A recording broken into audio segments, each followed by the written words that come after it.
वसुदेवसुतं देवं कौसचानूरमर्दनं देवकी परमानंदं कृष्ण वंदे जगद्गुरु श्री गोपाल कृष्ण महाराज की जय। माय बापू, आपलं जे शरीर आणि आत्मा असे दोन विभाग आहेत. शरीर क्षर आहे आणि मधला आत्मा जो आहे तो अक्षर आहे. गीतेच्या 15व्या अध्यायात सांगितले, द्वैमो पुरुषो लोके शर साक्षर एवच शर सर्वानी भूतानी कुठस्थो क्षर उच्यते. म्हणजे सर्व शरीर हे क्षर आहे आणि जो आत्मा आहे मधास्था कुठस्थ तो अक्षर आहे. तर असे बाबा आपल्या शरीराचे दोन विभाग आहेत, शरीर आणि आत्मा. आपण आत्मा जरी असलो तरी आपण शरीरालाच मी म्हणत असतो, शरीरालाच आपण मी समजत असतो. शरीर तुम्ही नाहीत. शरीर हे तुम्हाला परमेश्वर प्राप्तीसाठी, परमेश्वर प्राप्ती करून घेण्यासाठी, परमेश्वराच्या पर्यंत जाण्यासाठी मिळालेले एक साधन आहे आणि त्या साधनाद्वारे तुम्ही परमेश्वर प्राप्तीला जाऊ शकता. या देहाची या साधने परमानंद पदवी घेणे एवढा अधिकार नारायणे कृपावलोकने दिला असं संत म्हणतात. तर त्याप्रमाणे हे एक साधन आहे आणि या साधनाच्याद्वारे आपण परमेश्वर प्राप्तीपर्यंत जाऊ शकतो. आणि हे साधन आपल्याला फार काळ आपल्याजवळ टिकणारं नाही. तर कृतियुगामध्ये 1,00,000 वर्ष आयुष्य असतं, त्रेतामध्ये 10,000 वर्षे आयुष्य असतं, द्वापरामध्ये 1,000 वर्ष आयुष्य असतं आणि कलियुगामध्ये 100 वर्ष आयुष्य असते. तर मग ह्या 100 वर्ष, आता आपण कलियुगात आहोत, आपल्याला 100 वर्ष आयुष्य आहे. तर ह्या 100 वर्षाच्या आत आपल्याला ह्या देहाचं साधन करून आपल्याला परमेश्वर प्राप्ती करून घ्यायची. ह्या दुःखातून, संसाराच्या दुःखातून आपल्याला सुटून जायचे. तर त्याप्रमाणे आपण प्रयत्न करायचा. तर मी काय म्हणू लागलो की आपल्या शरीराचे दोन विभाग आहेत, एक आत्मा आणि शरीर. तर शरीराचे शत्रू 3 आहेत आणि आत्म्याचे शत्रू देखील 3 आहेत. शरीराचे शत्रू आहेत मीठ, साखर आणि मैदा. मीठ जास्त खाल्लं तर तुम्हाला रोग होऊ शकतो, मैदा जास्त खाल्ला तरी रोग होऊ शकतो आणि साखर जास्त खाल्ली तरी बी रोग होऊ शकतो. त्याप्रमाणे जो आत्मा आहे त्या आत्म्याचे देखील 3 शत्रू आहेत, काम, क्रोध आणि लोभ. आणि काम, क्रोध, लोभ हे 3 नरकाचे द्वार आहेत. आत्म्याला त्या नरकात जाण्यासाठी हे 3 नरकाचे द्वार आहेत, काम, क्रोध आणि लोभ. तर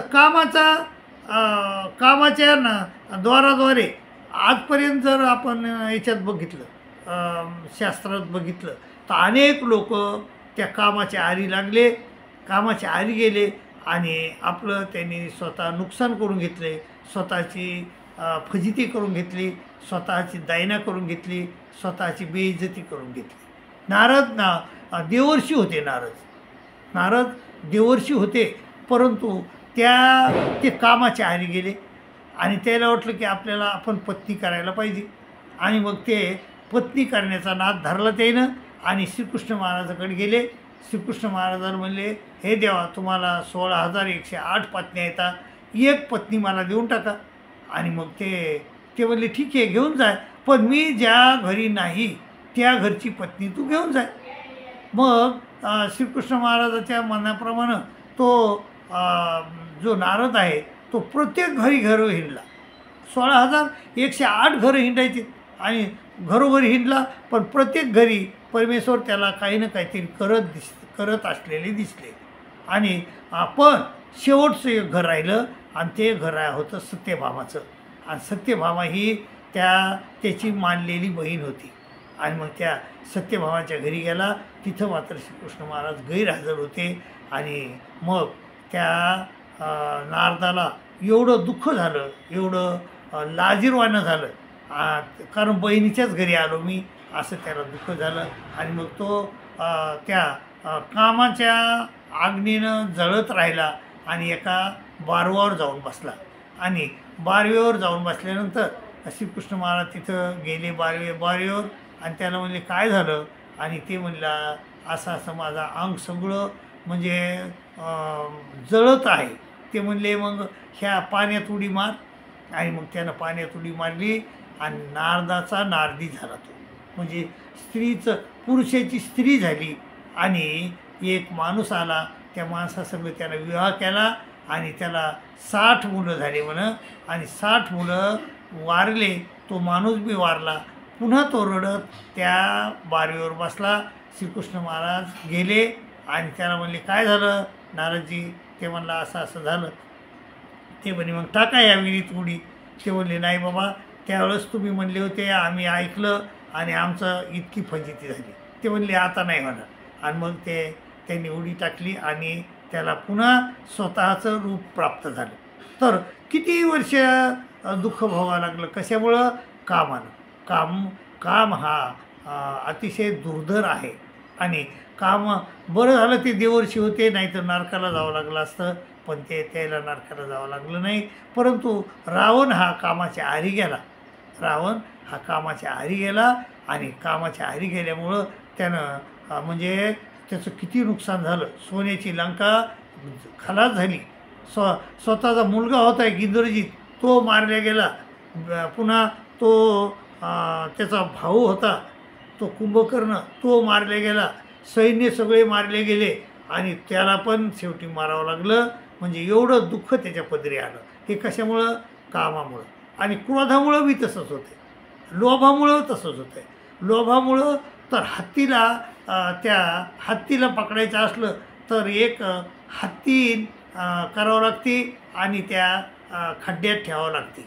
आणि मग हा हत्ती त्या हत्तीनीकडे जातो आणि त्या खड्ड्यात पडतो. आणि खड्ड्यात पडल्यानंतर त्याला 10-12 रोज तसंच उपाशी ठेवल्या जाते आणि नंतर बाहेर काढल्या जाते. आणि नंतर मग त्याला मग त्याच्यावर स्वारी केल्या जाते, त्याच्यावर स्वार होतात लोक. तर असं म्हणजे कशामुळं होतं हे? कामामुळं, क्रोधामुळं, लोभामुळं. आणि हे काम, क्रोध, लोभ हे 3 नरकद्वार आहेत. श्रीकृष्ण महाराज म्हणजे अर्जुना, त्रिविधम नरक्षेदम द्वारम नाशयन महात्मन.